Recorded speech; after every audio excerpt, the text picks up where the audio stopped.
I watched through my kitchen window as 6 massive bison grazed peacefully in my front pasture, their dark silhouettes moving like ancient spirits against the morning mist. Across the fence line, the pristine HOA park sat empty. Not a single child on the swings. Not one family enjoying their perfectly manicured grass. Margaret stood at her front door, phone pressed to her ear, gesturing wildly at my property. Her voice carried across the quiet neighborhood as she screamed into the phone about dangerous animals and plummeting property values. I sipped my coffee and smiled. 6 months ago, this same woman had threatened to take my home over a fence that my grandfather built with his own hands. She thought she could bully a simple farmer into submission with her clipboard and her fines. She had no idea what she was dealing with. Sometimes the best revenge comes with hooves. My name is Tom, and I have lived on this 5-acre piece of heaven for 12 years. When I first bought this property, it sat at the very edge of farmland, surrounded by nothing but cornfields and the occasional neighbor a mile down the road. My modest farmhouse came with a vegetable garden, a small chicken coop, and the most beautiful split-rail fence you have ever seen. That fence was not just wood and wire to me. My grandfather built it in 1987 when he owned this land. Every post was set by his weathered hands. Every rail was chosen with care. When he passed and left me this property, I promised myself I would honor his memory by keeping everything exactly as he intended. For over a decade, I lived in peace. I grew tomatoes and corn in my garden. My chickens provided fresh eggs every morning. I worked my regular job in town and came home to absolute tranquility. The sunset from my back porch was worth more than any luxury vacation. Then the developers came. Slowly, the farmland around me transformed into suburban neighborhoods. Where corn once grew, cookie-cutter houses appeared in neat rows. The roads that used to be gravel became paved with sidewalks and street lights. I watched my rural paradise become surrounded by manicured lawns and homeowner association signs. At first, I thought nothing would change for me. My property had been there long before any HOA existed. I figured I was protected by some kind of grandfather clause or prior use agreement. I was wrong. On a Tuesday morning in March, I found a letter taped to my front door. The envelope bore the official logo of the Meadowbrook Hills Homeowners Association. Inside was a violation notice that made my blood run cold. "Dear property owner," it began, "your current fencing does not meet community standards established by the Meadowbrook Hills HOA Architectural Review Committee. Your split-rail fence is considered rustic and incompatible with neighborhood aesthetics. You have 30 days to replace it with approved materials or face financial penalties." I read that letter 3 times before the reality sank in. They wanted me to tear down my grandfather's fence. They wanted me to spend thousands of dollars on some sterile vinyl monstrosity that matched their idea of suburban perfection. The fine structure was brutal. $500 for the initial violation. $100 every single day until I complied. If I ignored their demands, they could place a lien on my property and eventually force me to sell my own home to pay their penalties.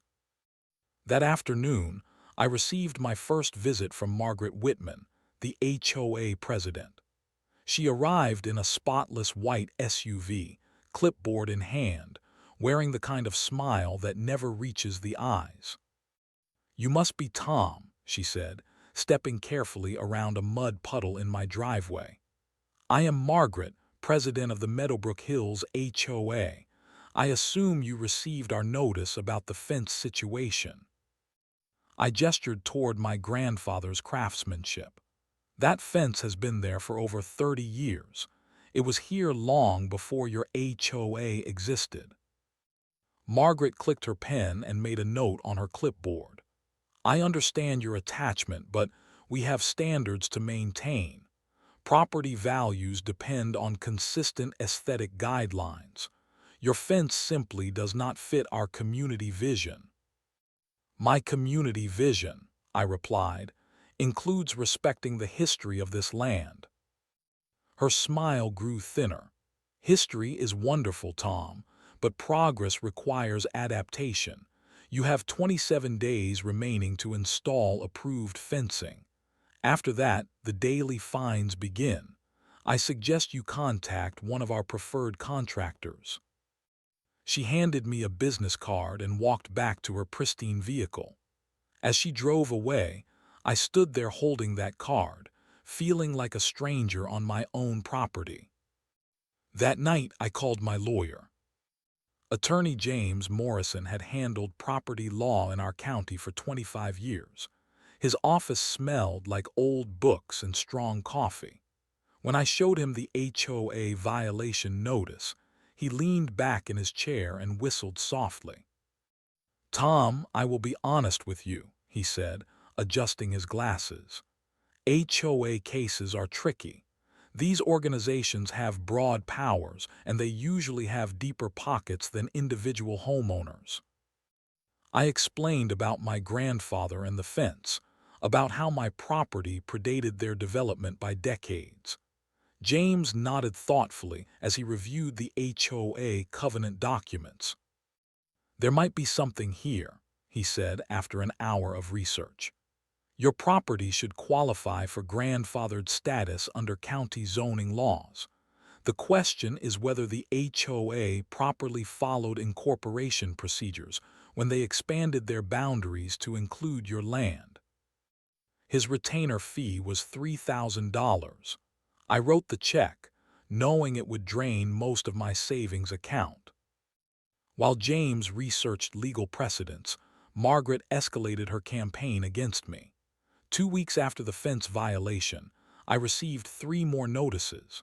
My chicken coop was now considered an unauthorized agricultural structure. My garden shed violated setback requirements. Even my pickup truck parked in my own driveway was cited for being commercial appearing and inappropriate for residential areas. Each violation carried the same penalty structure: $500 initially, then $100 per day until compliance. The math was terrifying. If I ignored all their demands, I would owe over $15,000 within 6 months. I decided to attend my first HOA board meeting to plead my case directly. The meeting was held in the community center of their pristine subdivision. 23 residents packed into a conference room that smelled like vanilla air freshener. Margaret sat at the head of a long table, flanked by 4 other board members. When she called my name during the public comment period, the room fell silent. I have lived on my property for 12 years, I began, standing at a small podium. My fence was built by my grandfather in 1987. I believe my property should be grandfathered from these new regulations. A woman in the front row raised her hand. Property values affect all of us. We did not buy homes next to a farm.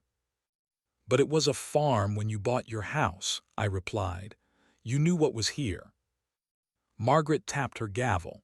Mr. Anderson, your property is now within our HOA boundaries. All residents must follow the same rules. No exceptions. A man near the back shouted, "If we let one person ignore the rules, what is the point of having an HOA?" I looked around the room at faces that ranged from hostile to indifferent. Not one person seemed to understand that I was fighting for something deeper than property aesthetics. I was fighting for the right to honor my family's legacy on land that had been ours long before any of them arrived. I understand your concerns about property values, I said carefully, but I am asking for basic fairness. My property was established decades before your development. I should not be forced to erase that history. Margaret made another note on her clipboard. The board will consider your comments. However, our architectural standards apply to all properties within HOA boundaries. The violations stand. That night I received a certified letter. The daily fines had officially begun. $100 per day per violation. 4 violations total. $400 every single day until I surrendered. James filed an emergency injunction to stop the fines while we fought the case in court. The hearing was scheduled for 3 months away. In the meantime, the penalties continued to accumulate like interest on a debt I never agreed to owe. I took out a loan against my property to pay for continued legal representation. The irony was not lost on me. I was borrowing against my own home to defend my right to live in it peacefully. 6 months into the legal battle, I had spent $15,000 in attorney fees with no resolution in sight. The accumulated fines now totaled $8,500 and climbed higher every single day.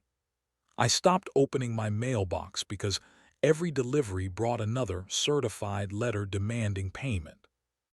My stress manifested in ways I had never experienced before. I lost 20 pounds and developed insomnia that left me staring at the ceiling until dawn. My vegetable garden, once my pride and joy, became overgrown with weeds. The chickens still laid eggs, but I often forgot to collect them. The worst part was the isolation. My neighbors, the few rural holdouts who remained in the area, began avoiding me. The HOA had painted me as a troublemaker who threatened everyone's property values. Former friends crossed the street rather than engage in awkward conversations about my ongoing battle. James delivered devastating news on a rainy Thursday morning in September. Margaret had filed a lien against my property. If I did not pay the accumulated fines within 60 days, the HOA could force a foreclosure sale to collect their money. "Tom, I have to ask," James said gently. "Have you considered just paying the fines and installing the new fence? It would be cheaper than continuing this fight."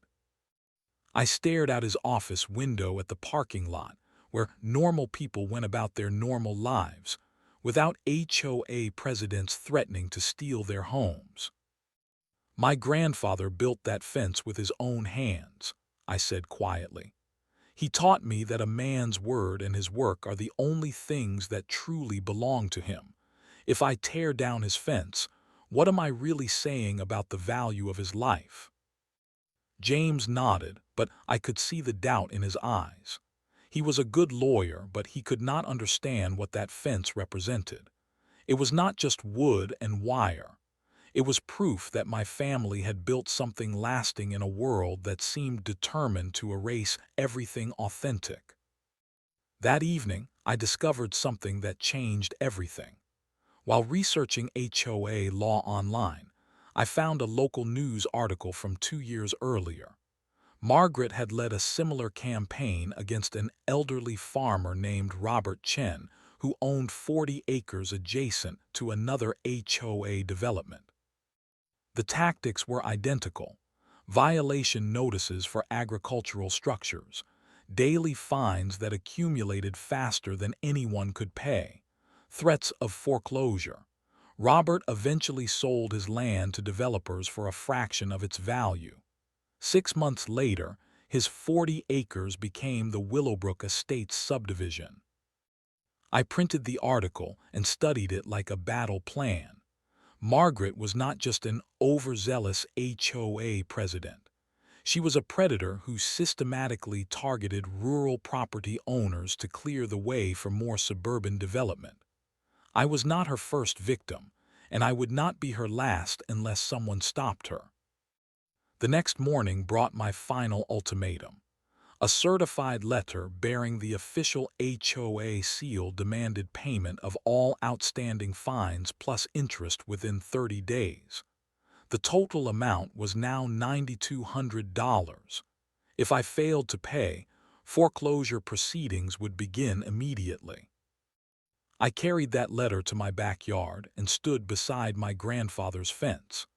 The split rails had weathered 3 decades of seasons, but remained solid and strong. I ran my fingers along the wood grain and remembered watching him work on hot summer days, measuring twice and cutting once, never accepting anything less than perfection. "What would you do, Grandpa?" I whispered to the empty afternoon air. The answer came to me as I watched the sunset paint my property in shades of gold and amber. My grandfather had been a practical man who believed in working smarter, not harder. He had also been stubborn as a mule when someone tried to push him around.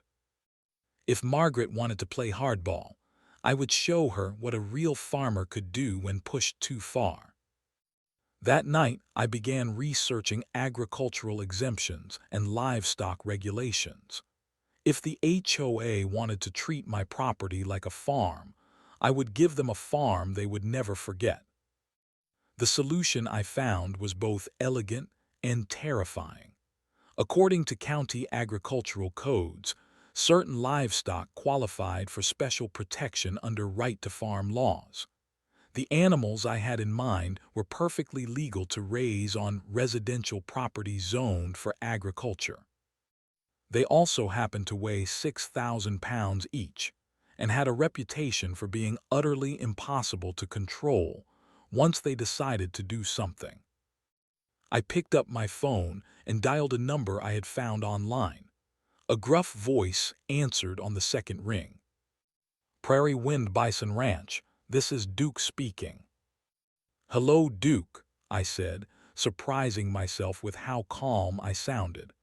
"I am interested in purchasing some of your animals. How soon can you deliver 6 bison to Central Ohio?" Duke Hensley had been raising bison in Montana for 30 years. When I explained my situation, he laughed so hard I thought he might choke on his coffee. "Son, you are either crazy or brilliant," he said after I finished describing my HOA troubles. "Lucky for you, I have 6 yearlings that need relocating due to drought conditions out here. They are young, healthy, and curious as hell, perfect for what you have in mind." The price was $12,000 for 6 animals, including transportation costs. I borrowed the money from my brother Michael, using my potential legal settlement as collateral.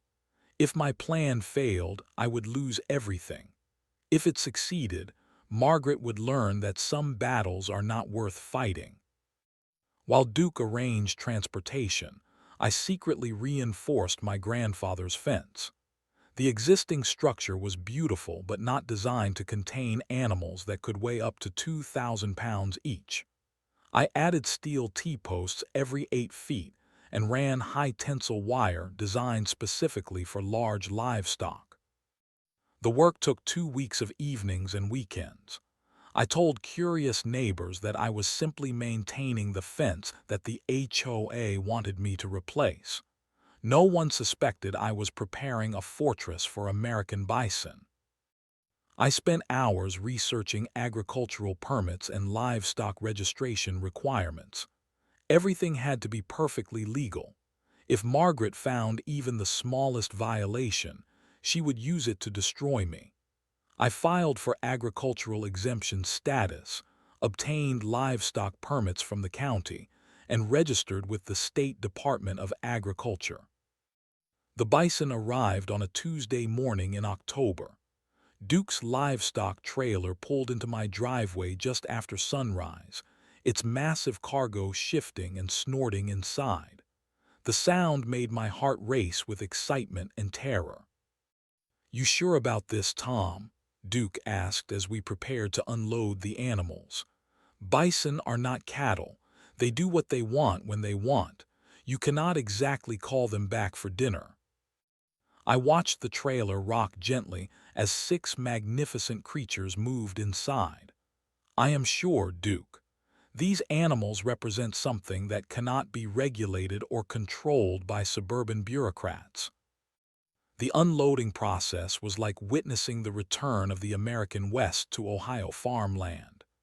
Each bison emerged from the trailer with a dignity and power that took my breath away. They were not huge yet, being only yearlings, but their presence transformed my property instantly. The first animal, a young bull I named Thunder, stepped onto my grass and looked around with intelligent dark eyes. He was followed by two females, then another bull, then two more females. They moved with a fluid grace that seemed impossible for creatures so solid and substantial. Within minutes, they had spread across my front pasture, exploring their new home with cautious curiosity. Thunder approached my grandfather's fence and sniffed the wood rails with obvious approval. It was as if he understood that this barrier represented something authentic in a world of artificial boundaries. I stood in my driveway watching these magnificent animals settle into their new environment, and for the first time in months, I felt genuinely peaceful. Whatever happened next, I had reclaimed my property from the forces trying to sanitize it into suburban conformity. Duke finished unloading feed supplies and equipment from his truck.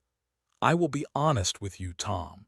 These animals are going to change your life. Bison do not just live on land. They become part of it. Your neighbors are going to have some strong opinions."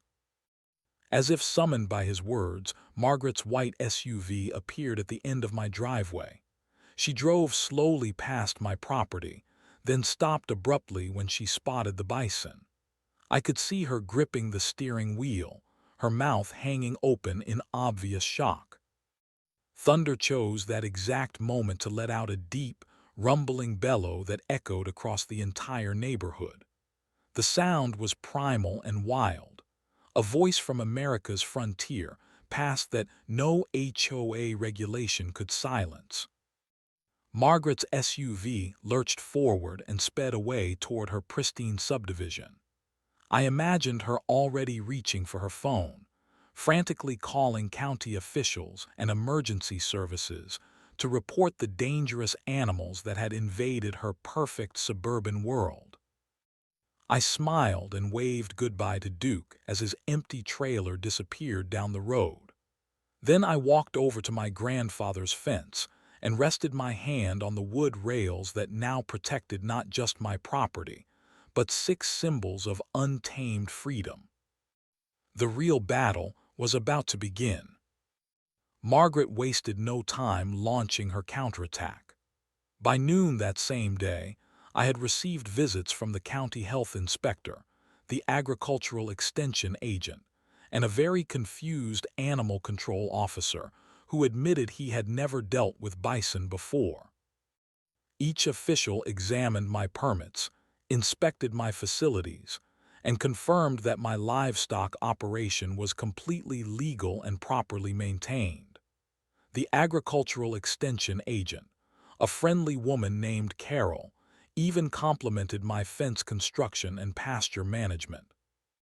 "These are beautiful animals, Tom," she said, watching Thunder graze peacefully near the fence line. "Bison are actually easier to manage than cattle in many ways. They are naturally hardy and require less intervention."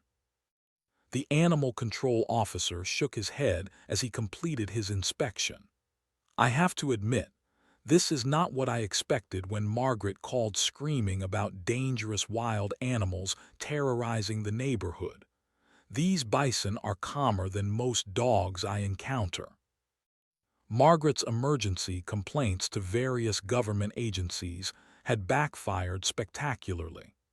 Instead of finding violations, the officials had documented a well-managed agricultural operation that exceeded all safety and legal requirements. But Margaret was far from finished.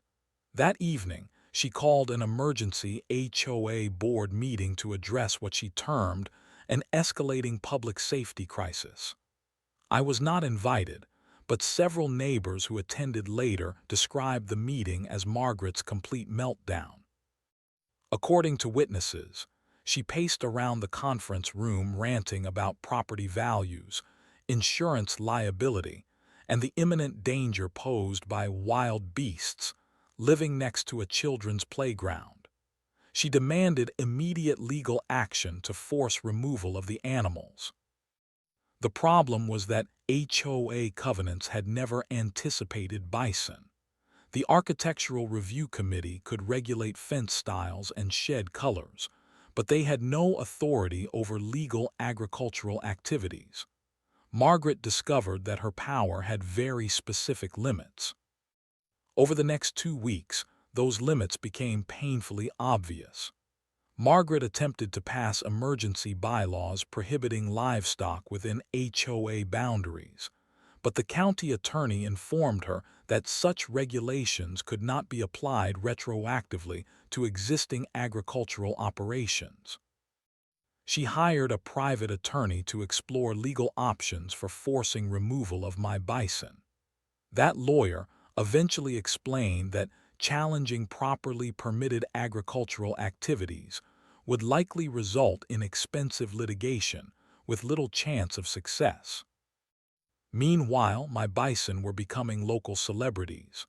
Families began driving slowly past my property to glimpse these magnificent animals. Children pressed their faces against car windows, pointing excitedly at Thunder and his companions. The bison, naturally curious creatures, began spending more time near the fence line that bordered the HOA common area. They seemed fascinated by the playground equipment and carefully maintained park grass just beyond their reach. This innocent curiosity created exactly the reaction I had hoped for. Parents started avoiding the park entirely, unwilling to let their children play within sight of animals they perceived as dangerous. The pristine playground that Margaret was so proud of sat empty day after day. Margaret organized a neighborhood petition demanding action from county officials.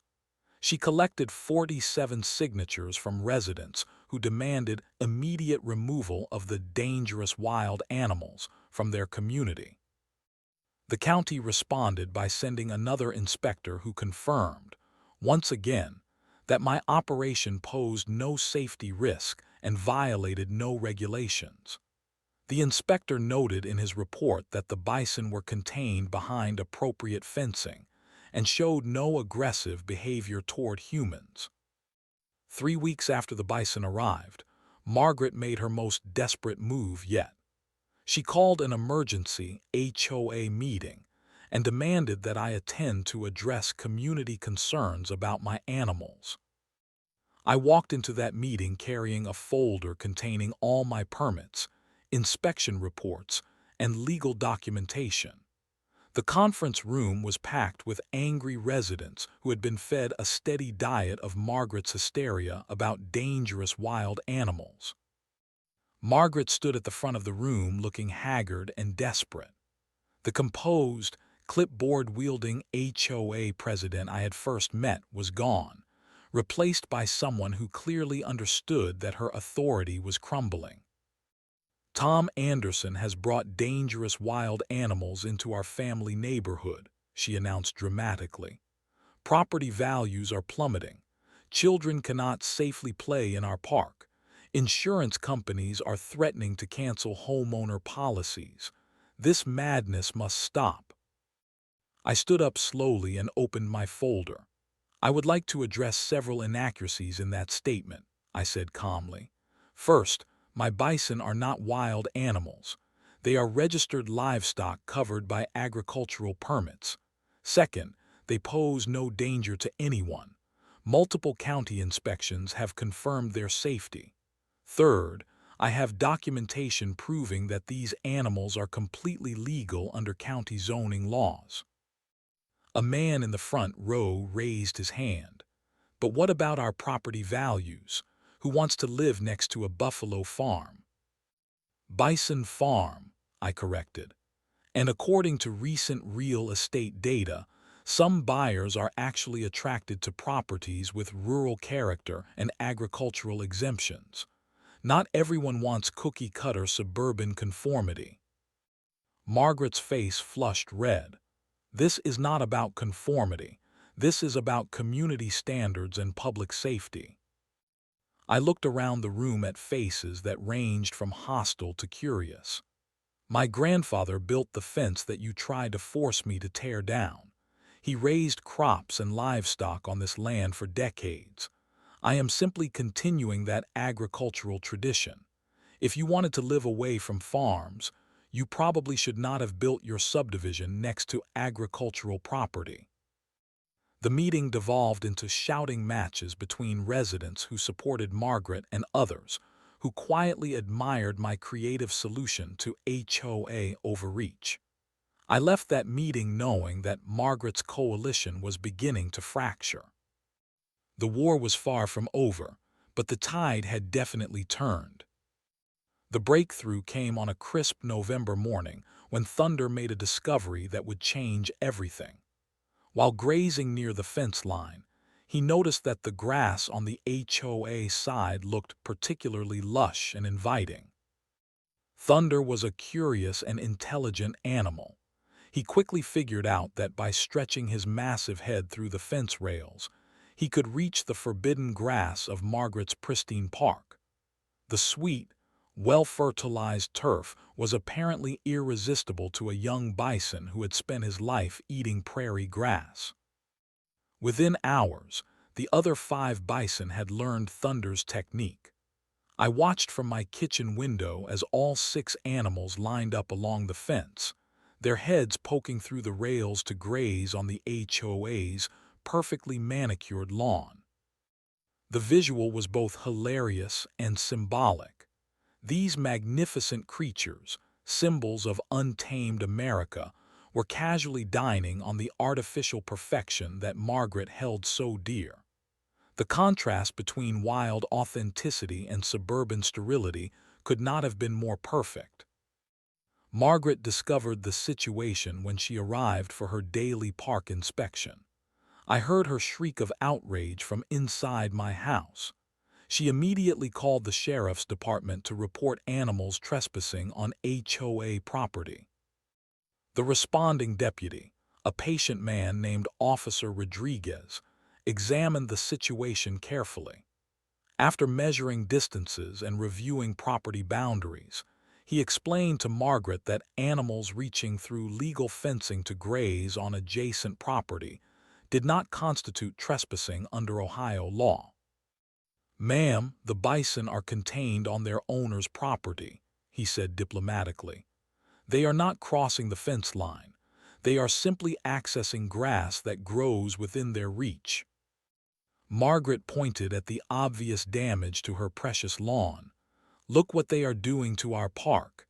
This is destruction of property." Officer Rodriguez nodded sympathetically. "I understand your frustration. However, this appears to be a civil matter related to fence placement and property boundaries. The animals are not technically trespassing." That afternoon, Margaret called an emergency meeting with a local contractor to discuss installing additional fencing on the HOA side of the property line. The estimate she received was staggering: $28,000 to install decorative fencing along the entire boundary. The HOA's annual budget was $35,000 total. Margaret's fence project would consume nearly their entire yearly income, leaving no money for landscaping, park maintenance, or community events. When she presented this proposal to the HOA board, the other members finally began questioning her obsession with my property. Why should the entire community pay such an enormous sum to address one woman's personal vendetta? Meanwhile, the bison continued their daily routine of fence line grazing. Thunder had become particularly bold, sometimes spending hours with his head stretched through the rails, systematically consuming the grass around the playground equipment. Children still could not play in the park, but now it was because 6 massive bison heads were clearly visible just beyond the fence. Parents drove by, saw the surreal scene, and decided their kids could play somewhere else. The economic impact began showing up in unexpected ways. 2 families listed their houses for sale, citing concerns about living next to agricultural operations. However, 3 other families specifically inquired about purchasing homes in the area because they were attracted to the rural character. Margaret's argument about plummeting property values became more complicated when some properties actually increased in value due to agricultural proximity exemptions and the unique character of the neighborhood. After 6 weeks of fence-line grazing, Margaret finally admitted defeat. Through James, my attorney, she made her first settlement offer. The HOA would drop all fines and pay my legal fees if I agreed to relocate the bison to a different property. I considered the offer for exactly 30 seconds before rejecting it. Margaret had spent months trying to destroy my life over a fence my grandfather built. She had threatened to steal my home through foreclosure. She had painted me as a dangerous troublemaker to my own neighbors. A simple withdrawal of charges was not nearly enough. If Margaret wanted my bison gone, she would have to pay for the privilege.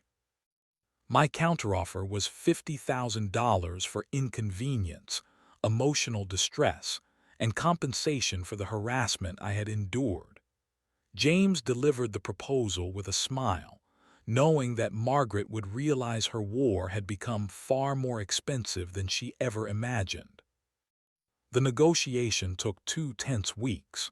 Margaret's attorney argued that $50,000 was excessive, but James presented documentation of every violation notice, every threatening letter, and every day of accumulated stress his client had endured. The turning point came when James discovered that Robert Chen, the elderly farmer Margaret had previously targeted, was willing to testify about her systematic harassment campaign. Faced with the possibility of a broader lawsuit involving multiple victims, Margaret's legal team recommended settlement. The final agreement was $35,000. The HOA would pay that amount to me personally, drop all existing violations and fines, and agree to never again challenge my agricultural activities. In exchange, I would install additional fencing to prevent my bison from accessing HOA property. Margaret signed the settlement agreement with visible reluctance, her hand shaking as she wrote her name. 2 weeks later, she quietly resigned from the HOA board. Within a month, her house was on the market. She left the neighborhood entirely before Christmas, never to return. I used part of the settlement money to build a beautiful new barn for my bison. The structure was designed to complement my grandfather's fence, using similar materials and traditional construction techniques. It became a landmark that people pointed out when giving directions. The additional fencing I installed was a compromise between necessity and aesthetics. Instead of sterile vinyl, I chose split-rail fencing that matched my grandfather's original work. The bison could still graze near the property line, but they could no longer reach the HOA grass. Surprisingly, this change disappointed some neighbors who had grown fond of the daily spectacle of 6 massive bison heads poking through the fence. The site had become a beloved oddity that gave their subdivision character unlike any other neighborhood in the county. My bison adapted quickly to their expanded but more contained environment. Thunder remained the most curious and bold, often approaching visitors who stopped by to see the animals. Children who had once been forbidden to play near the fence now begged their parents to visit the buffalo farm. Word of my victory spread throughout rural communities facing similar HOA pressure. Property owners from 3 counties contacted me for advice about fighting architectural review committees and defending agricultural rights. I became an unofficial consultant for people battling suburban encroachment.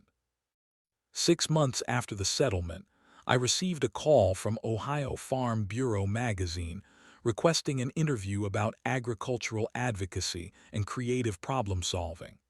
The resulting article, titled "Standing Your Ground: How One Farmer Used Bison to Defend Rural Heritage," was reprinted in farm publications across the Midwest. The bison themselves became the foundation for a small agritourism operation. I began offering educational tour every Saturday, teaching visitors about bison conservation, sustainable agriculture, and the history of American farming. Families drove from neighboring states to see Thunder and his companions. The irony was perfect. Margaret had tried to eliminate agricultural activity from the area, but her harassment had resulted in my property becoming more agricultural than ever. What started as a simple fence dispute had evolved into a thriving farm operation that employed local workers and attracted visitors from across the region. On quiet evenings, I still walked out to my grandfather's fence and ran my fingers along the wood rails he had installed with such care. The fence was no longer just a boundary marker. It had become a symbol of resistance against forces that seek to erase authenticity in favor of artificial uniformity. The bison grazed peacefully in their pasture, symbols of wild freedom that no HOA could regulate. Thunder often approached the fence when he saw me, as if he understood that we had fought this battle together and won something precious: the right to live authentically on our own land.